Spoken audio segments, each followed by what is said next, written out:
मी अरुण घोडके. शिवचिंतन. इसवी सन 1498 साली पोर्तुगीज खलाशी वास्को दी गामा हिंदुस्थानमध्ये आला.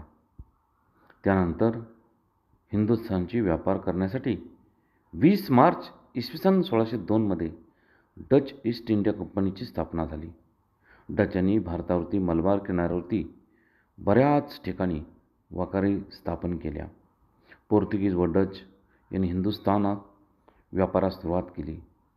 म्हणून इंग्लंडच्या इंग्रजांनी ब्रिटिश ईस्ट इंडिया कंपनी स्थापून हिंदुस्थानच्या पश्चिम किनाऱ्यावरती आपली सोय लावून घेतली आणि इसवी सन 1614 साली त्यांनी सुरत येथे वखार स्थापन केली. त्यानंतर फ्रेंचांनी आपले वखार सुरत येथे इसवी सन 1668 मध्ये स्थापन केले. डच, इंग्रज, फ्रेंच अशा पद्धतीने सारे लोक हिंदुस्थानात आले.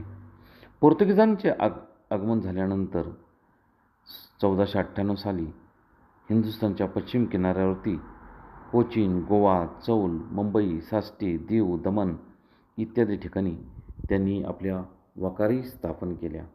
पूर्वेकडील पोर्तुगीज साम्राज्याची राजधानी प्रथम कोचीनला होती, नंतर ती गोव्यामध्ये आली. इसवी सन 1543 पासून पोर्तुगीजांनी तिसवडी, बारदेश, मालसरे या दक्षिण कोकणातील जिल्ह्यावरती आपला कब्जा मिळवला आणि गोवा येथे राज्य चालू केले. 1534 मध्ये पोर्तुगीजांनी वसई प्रांत गुजरातच्या सुलतानाकडून मिळवला आणि दीव, दमण, मुंबई, वसई, चौल, सास, बारदेश ही स्थळे आपल्या अंकित केली. बहुत काय बोलणे. राम कृष्ण हरी.